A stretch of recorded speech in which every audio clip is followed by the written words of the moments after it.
नमस्कार, मैं हूं सत्यपाल और आप देख रहे हैं CWB हिंदी न्यूज।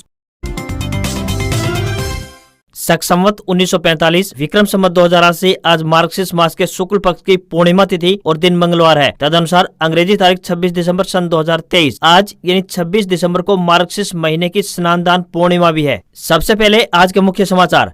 दिल्ली समेत 6 राज्यों में जीरो विजिबिलिटी, कई फ्लाइट्स प्रभावित। हरियाणा पंजाब में कोल्ड वेव का अलर्ट जारी। नए साल में और बढ़ेगी ठंड। हरियाणा में इन महिलाओं को नए साल पर स्मार्टफोन देने का किया ऐलान, बताएंगे पूरी खबर। अपना स्वरोजगार स्थापित करने के लिए बैंकों के माध्यम से मिल रहा है ऋण, बताएंगे पूरी अपडेट। सचिवालय सुरक्षा संगठन दिल्ली में आई कांस्टेबल ड्राइवर के पदों पर भर्ती, 10वीं पास करें आवेदन। सुशासन दिवस के मौके पर मुख्यमंत्री खट्टर ने दी सौगात, ग्रुप डी कर्मियों के तबादले का पोर्टल हुआ लॉन्च। हरियाणा में कोरोना के 6 एक्टिव केस। रोहतक में फिर से होगी जीनोम सीक्वेंसिंग टेस्टिंग, खांसी जुकाम वाले मरीजों के टेस्ट के निर्देश। हरियाणा में रेल यात्रियों के लिए अच्छी खबर, रद्द की गई हिसार तिरुपति बालाजी हिसार रेल सेवा फिर से बहाल। प्रियंका गांधी बोली, कुश्ती संघ को भंग नहीं किया गया, सिर्फ फेडरेशन की गतिविधियों को रोका है। भाजपा सरकार झूठी खबर फैला रही। हरियाणा में 3 जनवरी से पटवारियों की हड़ताल, बढ़े वेतनमान का नोटिफिकेशन जारी न करने पर है रोष। वहीं 5 जनवरी तक चलेगा धरना। यात्रा के सबसे कठिन फेज में पहुंचा आदित्य L1, हेलो ऑर्बिट में एंट्री का काउंटडाउन शुरू। 6 जनवरी को लैंग्वेज पॉइंट पर पहुंच जाएगा। और तीनों कानूनों को मिली राष्ट्रपति की मंजूरी। संसद में अमित शाह ने कहा था तारीख पे तारीख का जमाना जाएगा। और अब खबरें विस्तार से। हरियाणा में भीषण ठंड के दौर में 32 शहर बेहद घने कोहरे की चपेट में आ गए हैं। इसे देखते हुए मौसम विभाग ने सीजन में पहली बार इन शहरों यानी कि उत्तर हरियाणा के मोस्टली शहर हैं, इनमें ऑरेंज अलर्ट जारी किया गया है। साथ ही वाहन चालकों को दिन और रात के समय में अपने वाहनों की फॉग लाइट जलाकर ही बाहर निकलने की सलाह दी गई है। कोहरे के कारण रात और सुबह के तापमान में गिरावट दर्ज की जाएगी। 27 दिसंबर तक घने से बहुत घने कोहरे का ऑरेंज अलर्ट जारी रहेगा। वहीं मौसम विभाग ने बूंदाबांदी की भी संभावना जताई है। विभाग के अनुसार बात करें तो 26 दिसंबर से बारिश के आसार हैं। सचिवालय सुरक्षा संगठन गृह मंत्रालय दिल्ली की तरफ से कांस्टेबल ड्राइवर के पदों पर भर्ती के लिए आवेदन मांगे गए हैं। जो भी उम्मीदवार इन पदों के लिए इच्छुक है वे अपने आवेदन भारतीय डाक के माध्यम से भेज सकते हैं। केवल पुरुष उम्मीदवार इन पदों के लिए आवेदन कर सकते हैं। आवेदन करने की अंतिम तारीख 13 फरवरी 2024 है। इन पदों के लिए उम्मीदवार का 10वीं पास होना जरूरी है तथा उसके पास हल्का कॉमर्शियल वाहन लाइसेंस, मोटर मैकेनिज्म का ज्ञान तथा ड्राइविंग का अनुभव होना चाहिए। किसी भी वर्ग के उम्मीदवारों को कोई भी आवेदन शुल्क नहीं देना होगा, यानी ये भर्ती बिल्कुल फ्री है। आयु सीमा 18 वर्ष से 25 वर्ष के बीच होनी चाहिए। इन पदों के लिए आपको ऑफलाइन आवेदन भेजने होंगे। 25 दिसंबर यानी सुशासन दिवस के चलते पंचकुला में सुशासन दिवस के लिए एक राज्य स्तरीय कार्यक्रम आयोजित किया गया, जिसमें मुख्यमंत्री मनोहर लाल खट्टर ने शिरकत की। मुख्यमंत्री ने इस कार्यक्रम के दौरान कई सौगातें दी हैं। सीएम की तरफ से जन सहायक ऐप का लोकार्पण किया गया है तथा ग्रुप डी के कर्मचारियों के ट्रांसफर को लेकर पोर्टल को भी लॉन्च किया गया है। कर्मचारी निर्दिष्ट पोर्टल पर अवांछित पदों को दर्शाकर पसंदीदा जिलों को प्राथमिकता देंगे। विभाग प्रमुख HRMS या फिर निर्दिष्ट पोर्टल का उपयोग करके प्रत्येक जिले और विभाग में रिक्तियों की सटीक संख्या प्रस्तुत करेंगे। इसके बाद कर्मचारियों को उनकी पसंद और उपलब्ध पदों के आधार पर नए पद या फिर जिले सौंपे जाएंगे। जो कर्मचारी अपना स्टेशन या पोस्ट बदलना चाहते हैं उन्हें पोर्टल पर ऑनलाइन भाग लेना होगा। नियत तिथि के बाद पोर्टल पर पंजीकरण और आवेदन करने में विफल रहने वाले कर्मचारियों को पात्र नहीं माना जाएगा।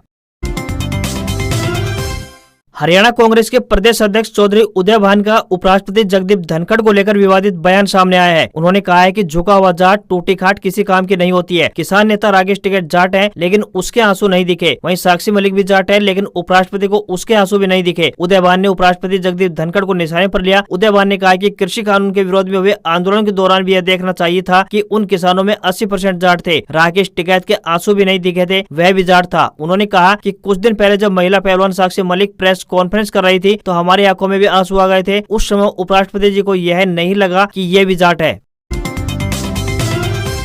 हरियाणा में कोरोना की एंट्री होने के बाद स्वास्थ्य विभाग अलर्ट मोड में आ गया है। कोरोना के बढ़ते हुए केस को देखते हुए अब health department genome sequencing testing की रोहतक लैब में ही तैयारी शुरू करने जा रहा है। स्वास्थ्य महानिदेशक रणदीप पुनिया की ओर से ये सभी जिलों को अलर्ट मोड पर रहने को कहा गया है। साथ ही निर्देश दिए हैं कि सर्दी खांसी या जुकाम वाले मरीजों के RT-PCR टेस्ट करने की हिदायत दी है। गृह एवं स्वास्थ्य मंत्री अनिल विज भी तैयारियों पर नजर बनाए हुए हैं। उन्होंने स्वास्थ्य विभाग के अधिकारियों को कोविड को लेकर सख्त निर्देश जारी किए हैं। यही वजह है कि अब डेली 2000 से अधिक टेस्ट किए जा रहे हैं। अब तक हरियाणा में कोविड के 6 एक्टिव केस हैं जिन्हें होम आइसोलेशन में रखा गया है। अच्छी बात यह है कि इनमें नए वेरिएंट यानी JN.1 की पुष्टि नहीं हुई है। हरियाणा के पटवारी 3 से 5 जनवरी तक सांकेतिक हड़ताल पर जाएंगे। पटवारियों में रोष है कि सरकार ने अभी तक बढ़ाए गए वेतनमान को लेकर नोटिफिकेशन जारी नहीं किया है। जब पटवार एंड कानूनगो एसोसिएशन के आह्वान पर पटवारी सांकेतिक धरना देंगे। धमकी दी है कि सरकार उनकी मांगों पर संज्ञान नहीं लेती है तो सांकेतिक धरने को अनिश्चितकालीन हड़ताल में बदल दिया जाएगा। मांग की जा रही है कि नायब तहसीलदार की विभाग की परीक्षा जो साल में 2 बार करवाए जाने का प्रावधान है वह 3 साल बीतने पर भी एक बार नहीं हुई है, जिससे कर्मचारी बिना प्रमोशन के ही सेवानिवृत्त हो रहे हैं। सरकार इस परीक्षा को जल्द से जल्द करवाए। पटवारियों का जो प्रशिक्षण काल है उसे सेवा काल में जोड़ा जाए, क्योंकि प्रशिक्षण काल 1.5 वर्ष का है और इसमें पटवारी 1.5 वर्ष अपनी सेवा देते हैं। सरकार यथाशीघ्र पटवारी की नियमित भर्ती भी करे ताकि जनता के काम समय पर हो सके, क्योंकि प्रदेश भर में पटवारियों की संख्या जहां 4000 के आसपास होनी चाहिए थी, अब मात्र 1400 पटवारी रह गए हैं, जिससे पटवारियों पर काम का अत्यधिक बोझ भी बढ़ गया है। सुशासन दिवस पर सीएम मनोहर लाल ने राज्य में आंगनवाड़ी कार्यकर्ताओं को फ्री में मोबाइल प्रदान करने की एक योजना की शुरुआत की है, क्योंकि वह राज्य में हजारों आंगनवाड़ी केंद्रों के माध्यम से लाखों गर्भवती महिलाओं और स्तनपान करवाने वाली माताओं की निगरानी के लिए डिजिटल इंडिया की ओर बढ़ रहे हैं। राज्य सरकार आंगनवाड़ी कार्यकर्ताओं को मोबाइल फोन वितरित करने की योजना के माध्यम से महिला एवं बाल विकास विभाग को पेपरलेस बनाने की भी शुरुआत करेंगी। आंगनवाड़ी कार्यकर्ताओं के लिए 28 करोड़ रुपए के फंड से 28,484 स्मार्टफोन खरीदे गए हैं। उन्होंने कहा है कि आंगनवाड़ी कार्यकर्ता स्मार्टफोन के माध्यम से समुदाय आधारित कार्यक्रमों, बैठकों, टीकाकरण दिवसों, ग्राम स्वास्थ्य स्वच्छता दिवसों का रिकॉर्ड रख सकेंगी। आंगनवाड़ी कार्यकर्ताओं को स्मार्टफोन के माध्यम से व्यावहारिक प्रशिक्षण प्रदान किया जाएगा। हरियाणा के हिसार जिले में आदमपुर से भाजपा विधायक भव्य बिश्नोई के रिसेप्शन के लिए शाही दावत की तैयारियां शुरू हो गई हैं। किले के आकार में टेंट लगाया गया है। मंगलवार सुबह 10 बजे से रात 10 बजे तक शाही दावत चलेगी। 60 हलवाई पिछले 10 दिनों से मिठाइयां तैयार करने में जुटे हुए थे। मिठाइयां स्टॉलों पर सुबह 5 बजे ही लगने आरंभ हो जाएंगी। सुबह 10 बजे खाना आरंभ कर दिया जाएगा। उपराष्ट्रपति जगदीप धनखड़, केंद्रीय मंत्री अर्जुन मेघवाल, गजेंद्र सिंह शेखावत, सीएम मनोहर लाल खट्टर, राज्यपाल बंडारू दत्तात्रेय सहित अन्य वीवीआईपी लोगों का आदमपुर की मशहूर देसी घी की जलेबी से स्वागत किया जाएगा। मेहमानों को कड़ी चूरमा, हलवा व बालूशाही भी खिलाई जाएगी। आदमपुर विधायक भव्य बिश्नोई व परी बिश्नोई को आशीर्वाद देने के लिए हिसार की जनता मंगलवार को आदमपुर पहुंचेगी। कुलदीप बिश्नोई ने सोशल मीडिया के जरिए भी अपील की है कि उन्होंने हर घर तक कार्ड पहुंचाने की पूरी कोशिश की, लेकिन यदि फिर भी किसी के पास कार्ड नहीं पहुंचा तो वे इसे अन्यथा न लेते हुए कार्यक्रम में अवश्य पहुंचे। हरियाणा की मनोहर सरकार ने सूबे के इंजीनियर्स को एक नई जिम्मेदारी सौंपी है। सरकारी स्कूलों में कक्षा 9वीं से लेकर 12वीं तक के होनहार स्टूडेंट्स की एकेडमिक और कैरियर बनाने में इन इंजीनियरों की मदद ली जाएगी। इस संबंध में राज्य के बिजली निगमों ने इसका खाका तैयार कर लिया है। इस योजना के तहत इंजीनियर अपने बिजली शेड्यूल से समय निकालकर स्कूल से टॉप 3 छात्र का चयन कर इन्हें अपनी इच्छा या योग्यता के अनुरूप आगे का मार्गदर्शन करेंगे। यह कार्य तब तक चलेगा जब तक स्टूडेंट्स कक्षा 12वीं उत्तीर्ण न कर ले। सरकारी स्कूलों में शिक्षा ग्रहण करने वाले होनहार स्टूडेंट्स जिनका डॉक्टर और इंजीनियर बनने का सपना है लेकिन साधनों के अभाव में वंचित रह जाते हैं, ऐसे स्टूडेंट्स की मदद करने के लिए राज्य के पावर हाउसों की जिम्मेदारी उठाने वाले एसडीओ लेवल के इंजीनियर्स इन स्टूडेंट्स को इंग्लिश, मैथ, फिजिक्स, केमिस्ट्री जैसे विषयों में मदद करते हुए नजर आएंगे। इसके साथ ही नीट, जेडब्ल्यू एडवांस्ड परीक्षा की तैयारी कराने की दिशा में भी गाइडलाइन करेंगे। नए साल से इस पहल की शुरुआत होने जा रही है।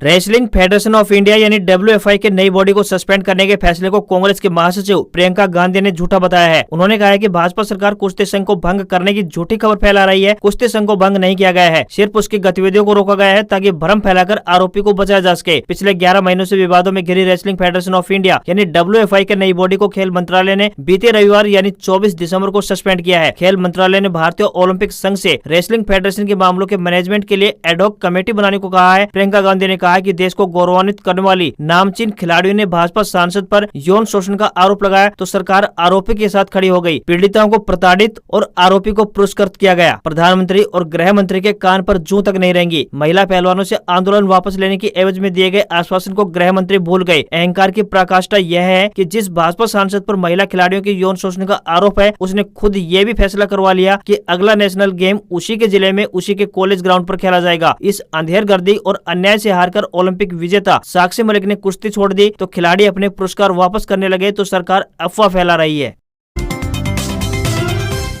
फैमिली आईडी हरियाणा का एक महत्वपूर्ण दस्तावेज बन गया है। अगर आप हरियाणा में किसी भी योजना का लाभ लेना चाहते हैं तो आपके पास फैमिली आईडी होना जरूरी है। फैमिली आईडी पोर्टल को अपडेट किया गया है। ऐसे ही कई परिवार हैं जो अपनी फैमिली आईडी को 2 बनाना चाहते हैं, यानी कि फैमिली आईडी को अलग अलग करना चाहते हैं। ऐसे में सरकार की ओर से पोर्टल पर एक नया विकल्प जोड़ा गया है। अगर आप भी अपनी फैमिली आईडी को अलग करना चाहते हैं तो आप नए विकल्प के जरिए फैमिली आईडी अलग कर सकते हैं। फैमिली आईडी को अलग करने के लिए आपके पास बिजली कनेक्शन होना जरूरी है। आपको इसका कारण भी बताना होगा कि आप फैमिली आईडी अलग क्यों करना चाहते हैं। कई लोग फैमिली आईडी अलग करने को लेकर परेशान थे। अब उनकी समस्या के समाधान के लिए पोर्टल पर यह विकल्प जोड़ दिया गया है। आप अपने नजदीकी सीएससी सेंटर पर जाकर इस सुविधा का लाभ उठा सकते हैं।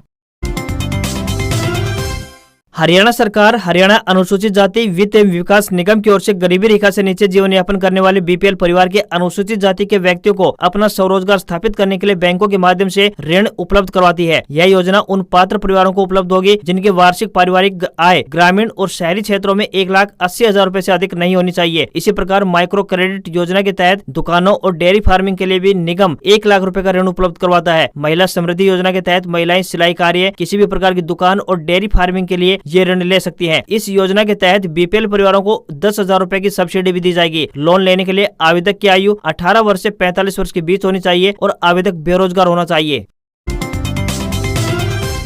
दिल्ली समेत 6 राज्यों के एयरपोर्ट पर सोमवार सुबह 6 बजे कोहरे के कारण जीरो विजिबिलिटी दर्ज की गई। इसकी वजह से कई फ्लाइट्स प्रभावित हुई हैं। दिल्ली के इंदिरा गांधी इंटरनेशनल एयरपोर्ट ने पैसेंजर को सलाह दी है कि वे अपने फ्लाइट्स की उड़ान कंफर्म करने के बाद ही एयरपोर्ट आएं। मौसम विभाग यानी IMD के मुताबिक राजधानी दिल्ली और पालम एयरपोर्ट के अलावा पंजाब के अमृतसर, उत्तर प्रदेश के आगरा और प्रयागराज, मध्य प्रदेश के ग्वालियर, राजस्थान के जैसलमेर में जीरो विजिबिलिटी दर्ज की गई। दिल्ली के अलावा उत्तर प्रदेश, पंजाब, हरियाणा, राजस्थान भी घने कोहरे की चपेट में है। मौसम विभाग यानी IMD ने बताया कि नए साल में ठंड और बढ़ सकती है। वहीं 28 दिसंबर तक दिल्ली, हरियाणा, पंजाब और चंडीगढ़ में कोहरा बढ़ेगा। पंजाब और हरियाणा में कोल्ड वेव का अलर्ट भी जारी किया गया है।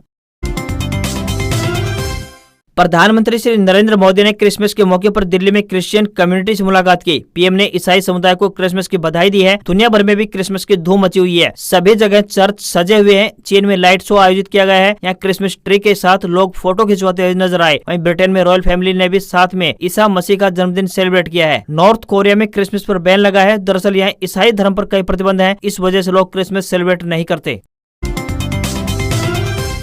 भारतीय शेयर बाजार में इस हफ्ते उतार चढ़ाव देखने को मिल सकता है। रेड सी क्राइसिस, कोविड-19 cases, oil process, FII flow, crude oil prices, domestic data release और अपकमिंग IPO पर बाजार की नजर रहेगी। वहीं सोमवार 25 दिसंबर को क्रिसमस की छुट्टी के चलते शेयर बाजार बंद रहा। भारत में भी कोविड-19 के नए JN.1 वेरिएंट मामले बढ़ रहे हैं। केंद्र सरकार ने राज्यों से निरंतर निगरानी बनाए रखने और इन्फ्लुएंजा जैसी सभी और सांस से जुड़ी हुई गंभीर बीमारियों की रिपोर्ट करने को कहा है। अगर स्थिति और बिगड़ती है तो आगे चलकर बाजार पर इसका असर पड़ना संभव है। एक्सपर्ट का मानना है कि चूंकि 2024 में अमेरिकी ब्याज दरों में और गिरावट आने की उम्मीद है, इसलिए फॉरेन इन्वेस्टर्स की ओर से 2024 में भी खरीदारी जारी रहने की संभावना है। प्राइमरी मार्केट 2023 के आखिरी हफ्ते में काफी एक्टिव रहेगा। आज खबरों में इतना ही। देखते रहिए आपका अपना हरियाणा का सबसे बेहतरीन news channel CWB Hindi news. नमस्कार, आपका दिन शुभ रहे।